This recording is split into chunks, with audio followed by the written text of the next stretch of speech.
विगत कुछ वर्षों में मशरूम की खेती ने एक विश्वसनीय स्रोत एवं एक प्रमुख कृषि व्यावसायिक गतिविधि के रूप में अपनी पहचान बनाई है।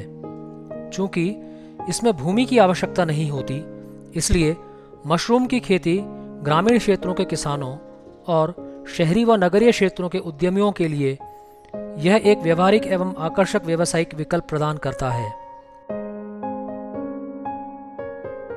जलवायु तथा उपभोक्ता की मांग पर निर्भर मशरूम की खेती विश्व के विभिन्न क्षेत्रों में की जाती है। कुछ प्रमुख कृषि एवं खाने योग्य मशरूम हैं बटन मशरूम, शिटाके मशरूम, दूधिया मशरूम, ओयस्टर मशरूम इत्यादि।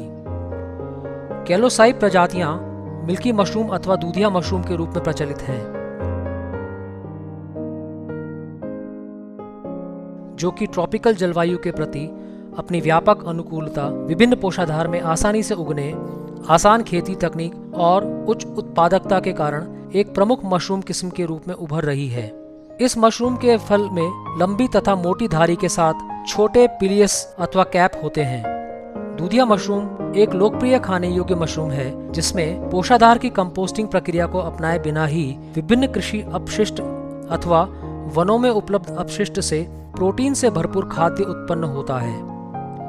अनेक अन्य खाने योग्य मशरूम की ही भांति दूधिया मशरूम भी संतुलित पोषण का एक स्रोत होता है, जिसमें गुणवत्ता प्रोटीन, कार्बोहाइड्रेट, खनिजों और ऊर्जा की अच्छी मात्रा शामिल होती है। इस मशरूम में प्रोटीन की मात्रा शुष्क भार आधार पर 18 से 20% के बीच होती है।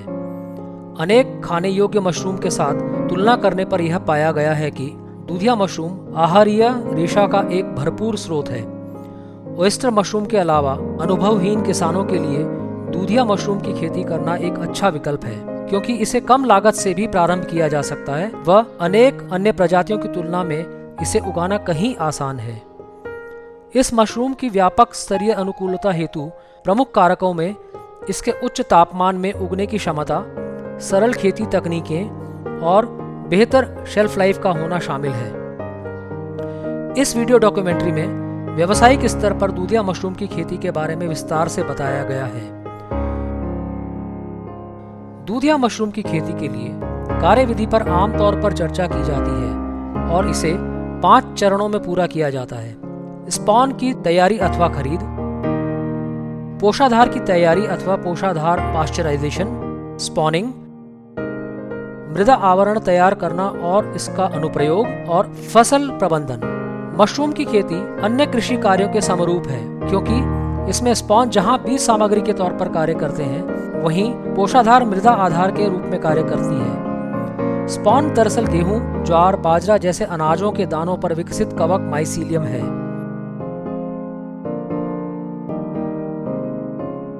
स्पॉन की आपूर्ति अपने निकट स्थित किसी स्पॉन पैदा करने वाली प्रयोगशाला या मशरूम इकाई से की जा सकती है। दूधिया मशरूम की खेती अनाज के पुआल, गन्ने की खोई, बुरादे, जूट तथा कपास के अपशिष्ट, मूंगफली के छिलकों तथा सूखी घास आदि जैसे कृषि अपशिष्टों पर आसानी से की जा सकती है। स्पॉन पैदा करने वाले अनेक फर्में पोषाधार के साथ स्पॉन को मिश्रित करके तैयार फल बैग की बिक्री कर रही हैं। मशरूम की खेती में विश्वास हासिल करने की दिशा में यह एक आसान तरीका है। सूखा कृषि अपशिष्ट अथवा फालतू सामग्री का चयन किया जाता है, जिसमें दूधिया मशरूम की खेती को सहायता मिलती है। कृषि अपशिष्ट का चयन करते समय कृपया यह सुनिश्चित करें कि पुआल बहुत अधिक पुरानी ना हो और न ही वह वर्षा अथवा धूल से प्रभावित हो, क्योंकि वह संदूषण के प्रति संवेदनशील हो सकती है। यह पूरी तरह से सूखी होनी चाहिए और इसमें कोई भी हरा पत्तीदार भाग नहीं होना चाहिए। वर्तमान वीडियो डॉक्यूमेंट्री में दूधिया मशरूम की खेती प्रौद्योगिकी को दर्शाने के लिए आमतौर पर गेहूं अथवा धान के पुआल या फिर दोनों के संयोजन का इस्तेमाल पोषाधार के रूप में किया गया है। मशरूम को उगाते समय पहला लक्ष्य मशरूम माइसीलियम के त्वरित फैलने की सुविधा प्रदान करना होता है। कृषि अपशिष्ट का पाश्चराइजेशन नुकसानदायक प्रतिस्पर्धी फफूंद तथा कवक को मारकर इस लक्ष्य को हासिल करने में मदद करता है। पाश्चराइजेशन प्रक्रिया में आमतौर पर ताप अथवा गर्मी के माध्यम से सूक्ष्म जीवों को मारा जाता है अथवा नष्ट किया जाता है। ग्रोइंग मीडियम की पाश्चराइजेशन प्रक्रिया से अन्य नुकसानदायक कवक अथवा प्रतिस्पर्धी फफूंद की तुलना में मशरूम माइसीलियम को प्राथमिकता मिलती है। पाश्चराइजेशन 58 से 62 डिग्री सेंटीग्रेड तापमान पर होता है। इससे अधिक तापमान से अनेक लाभदायक सूक्ष्मजीवी नष्ट हो सकते हैं, जिससे मशरूम के उत्पादन पर प्रतिकूल प्रभाव पड़ता है। पोषाधार के पाश्चराइजेशन हेतु प्रचलित प्रणालियों में भाप उपचार, गर्म जल उपचार, रासायनिक पाश्चराइजेशन अथवा बल्क पाश्चराइजेशन इत्यादि प्रमुख हैं। मशरूम उगाने के लिए पुआल को कीटाणु रहित बनाने के इन तरीकों को देखिए। भाप उपचार के माध्यम से कीटाणु रहित बनाने की प्रक्रिया में पुआल को लगभग 50 से 60% नमी धारण करने तक भिगोया जाता है और तब उसे लकड़ी के ट्रे अथवा बक्सों में पैक किया जाता है। इन ट्रे अथवा बक्सों को पाश्चराइजेशन कक्ष में रखा जाता है, जहां 4 घंटों के लिए 58 से 62 डिग्री के बीच तापमान रखा जाता है। पाश्चराइजेशन कक्ष के तापमान को एक बॉयलर के माध्यम से दी गई भाप की मदद से बढ़ाया जाता है। इस प्रक्रिया के पूरे होने के उपरांत पोषाधार को कक्ष के तापमान तक ठंडा होने दिया जाता है। गर्म जल उपचार द्वारा की गई पाश्चराइजेशन विधि में पोषाधार को 60 से 120 मिनट तक 65 से 70 डिग्री तापमान पर गर्म पानी में भिगोया जाता है। इस प्रक्रिया से पोषाधार मुलायम बनता है और इससे माइसीलियम की तेजी से वृद्धि को भी बढ़ावा मिलता है। तदुपरांत पोषाधार से अतिरिक्त पानी निकाल दिया जाता है और उसे कक्ष के तापमान तक ठंडा किया जाता है। जहां कहीं ताप उपचार के लिए सुविधाएं संभव न हो, वहां किसानों द्वारा रासायनिक प्रक्रिया से विसंक्रमित किए जाने की प्रक्रिया को अपनाया जाता है। हालांकि मशरूम चूंकि एक स्वास्थ्य खाद्य के रूप में प्रचलित है, इसलिए रासायनिक प्रक्रिया से पाश्चराइजेशन की सलाह नहीं दी जाती। जब कभी व्यापक पैमाने पर दूधिया मशरूम को उगाने के लिए पोषाधार के रूप में अनाज की पुआल जैसे जैविक स्रोत का उपयोग किया जाता है, तब प्रायः नाइट्रोजन की कमी के कारण पैदावार क्षमता पर प्रतिकूल प्रभाव पड़ता है। गेहूं की भूसी, चावल की भूसी, सोया केक, बिनौला आदि जैसे नाइट्रोजन से भरपूर जैविक यौगिकों को मिलाने से जैविक प्रभावशीलता को बढ़ाने में मदद मिलेगी। नाइट्रोजन की मात्रा पर निर्भर करते हुए शुष्क भार आधार पर पोषाधार के साथ 3 से 6% उपयुक्त अनुपूरक सामग्री को शामिल किया जा सकता है। पोषाधार के साथ मिलाने से पूर्व 2% फॉर्मेलिन के साथ अनुपूरक को उपचारित किया जाना चाहिए। बिना किसी संदूषण वाले ताजा तैयार एवं परिपक्व दाना स्पॉन को पोषाधार के साथ 4 से 5% की दर पर मिश्रित किया जाता है। स्पॉन तैयार करने की प्रक्रिया को स्वच्छ एवं स्वास्थ्यकर परिस्थितियों में किया जाना आवश्यक है, विशेष तौर पर प्रतिस्पर्धी फफूंद के प्रवेश को रोकने के लिए। फॉर्मेलिन के साथ कमरे में पहले धूमीकरण कर लेना चाहिए। पोषाधार के साथ पूरी तरह से दाना स्पॉन को मिश्रित करके अथवा पाश्चराइज्ड पोषाधार की परतों में तथा स्पॉन में बारी बारी से इसे फैलाकर स्पॉनिंग की जा सकती है। स्पॉन तैयार करने की प्रक्रिया के उपरांत स्पॉन पोषाधार को पॉलीथीन थैलों में भरा जाएगा और अच्छी तरह से हवाबंद करके नायलॉन की रस्सी से बांधा जाएगा। पोषाधार को भरने के लिए फल पैक करने वाले कार्टन बक्सों में पॉलीथीन शीट को बिछाया जाता है। उसमें स्पॉन पोषाधार को भरा जाता है और पॉलीथीन शीट को चारों ओर से लपेटकर मोड़ा जाता है ताकि एक सघन आयताकार बक्सा तैयार हो सके। एक बार स्पॉनिंग पूरा होने के बाद थैलियों को इंक्यूबेशन कक्ष अथवा फसल चक्र कमरों में रखा जाता है। बेहतर स्पॉनिंग के लिए तापमान को 25 से 30 डिग्री सेंटीग्रेड के बीच रखा जाता है।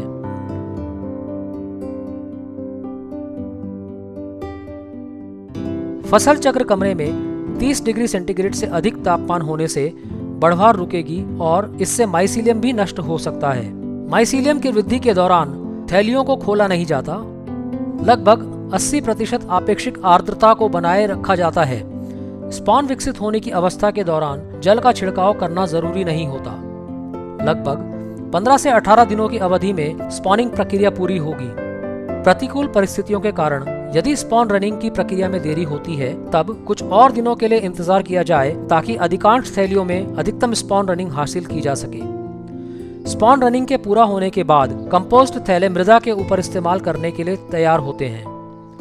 मृदा आवरण प्रक्रिया में निर्जमीकृत अथवा कीटाणु रहित आवरण मृदा की एक परत के साथ स्पॉन रन कंपोस्ट को ढका जाता है। दूधिया मशरूम के फलन के लिए आवरण मृदा जरूरी होती है, क्योंकि इसके द्वारा 3 महत्वपूर्ण कार्य किए जाते हैं, जैसे कि यह मशरूम के फलों को भौतिक सहयोग प्रदान करना, कंपोस्ट से विकासशील मशरूमों को पोषक तत्वों के प्रवाह का विनियमन करना और मशरूम के लिए नमी के भंडार के तौर पर कार्य करना। आवरण मृदा की तैयारी उसी प्रकार की जाती है जिस प्रकार इसे सफेद बटन मशरूम में किया जाता है। आवरण मृदा यानी केसिंग को तैयार करने में विभिन्न प्रकार के फॉर्मुलेशन का उपयोग किया जाता है। बार बार उपयोग किए जाने वाले कुछ केसिंग फॉर्मुलेशन में शामिल हैं 2 वर्ष पुरानी गोबर की खाद और 2 वर्ष पुराने स्पेंट मशरूम कंपोस्ट का 1:1 के अनुपात में मिश्रण, उद्यान की मृदा और रेत का 1:1 या 4:1 के अनुपात में मिश्रण, अथवा सड़ी हुई गोबर की खाद और दुमट्टी मिट्टी का 1:1 का अनुपात। तैयार केसिंग का उपचार 6 से 8 घंटों तक 65 से 70 डिग्री तापमान पर भाप के साथ किया जाए अथवा प्रति घन मीटर आवरण मृदा में 40 लीटर जल में 3 लीटर की दर पर व्यावसायिक ग्रेड फॉर्मेलिन के साथ भिगोया जाए। केसिंग के पीएच को चॉक पाउडर के नाम से प्रचलित कैल्शियम कार्बोनेट को शामिल करके 7 से 8 तक समायोजित किया जाना चाहिए। इसके अलावा अच्छी केसिंग मृदा में अधिक जल धारण करने की क्षमता, उच्च छिद्रता यानी हाई पोरोसिटी होनी चाहिए और साथ ही यह पोषक तत्वों रहित होना चाहिए। इस प्रकार की केसिंग मृदा को स्पॉन रन कंपोस्ट के ऊपर एक समान रूप से लगभग 3 से 4 सेंटीमीटर मोटी परत के लिए उपयोग किया जाता है। केसिंग मृदा को नम करने के लिए आवरण मृदा अनुप्रयोग के तुरंत बाद जल का छिड़काव करना चाहिए। केसिंग मृदा तैयार करने के दौरान कमरे का तापमान 32 से 35 डिग्री सेंटीग्रेड तक, आपेक्षिक आर्द्रता लगभग 90% बनाए रखी जानी चाहिए। तदुपरांत माइसीलियम को केसिंग मृदा तैयार करने के चरण में शामिल किया जाता है। इससे केसिंग मृदा में माइसीलियम की बसावट होती है। इसमें लगभग 7 से 10 दिन का समय लग सकता है, जो कि फसल चक्र वाले कमरे की परिस्थितियों पर निर्भर करता है। एक बार जब केसिंग मृदा पर माइसीलियम की बसावट पूरी तरह से हो जाती है, तब इसके द्वारा केसिंग मृदा पर एक मोटी माइसीलियम चटाई बनाई जाती है, जो कि फलन के लिए तैयार होती है। फफूंद संक्रमण वाले किसी भी संदूषित थैले को हटा देना चाहिए।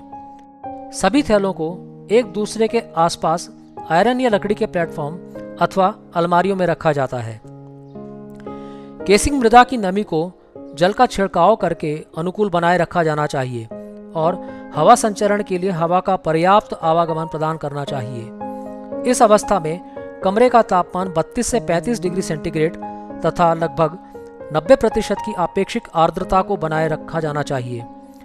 इन परिस्थितियों के साथ ही मशरूम माइसीलियम पुनः उत्पादित चरण में परिवर्तित होती है, जिसमें छोटे छोटे सिरों अथवा पिनहेड्स निकलते हैं, जो कि बाद में कुछ दिनों में परिपक्व फल के रूप में विकसित होते हैं। छिड़काव के लिए उपयोग किए गए जल का पीएच मान न तो अम्लीय और न ही क्षारीय होना चाहिए और इसमें नुकसानदायक लवण भी नहीं होने चाहिए। उपयुक्त फसल प्रबंधन रीतियों को अपनाकर पिनहेड्स के निर्माण के बाद 6 से 8 दिनों में मशरूम तुड़ाई के लिए तैयार होते हैं।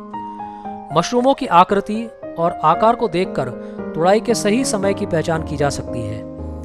यह सलाह भी दी जाती है कि एक थैले से एक ही बार में सारे परिपक्व मशरूमों की तुड़ाई कर ली जानी चाहिए। अच्छी गुणवत्ता वाले मशरूम की तुड़ाई पर्याप्त पोषक तत्वों की उपलब्धता के कारण प्रथम एवं द्वितीय फ्लश से की जा सकती है। सामान्य कक्ष तापमान परिस्थितियों के अंतर्गत तोड़े गए मशरूम को बिना किसी विकृति के 2 से 3 दिनों के लिए भंडारित किया जा सकता है। दूधिया मशरूम की खेती प्रौद्योगिकी बहुत सरल है, जिसमें ट्रॉपिकल जलवायु में महंगी बुनियादी सुविधाओं की जरूरत नहीं होती। प्रतिदिन 40 से 50 किलोग्राम ताज़ा मशरूम का उत्पादन करने के लिए 20 फीट लंबाई एवं 15 फीट चौड़ाई वाले कम से कम 4 सस्ते ग्रोइंग कमरों की आवश्यकता होती है। निर्माण के लिए उपयोग की गई सामग्री की प्रकृति पर निर्भर करते हुए दूधिया मशरूम इकाई की लागत 10 से 12 लाख रुपए हो सकती है।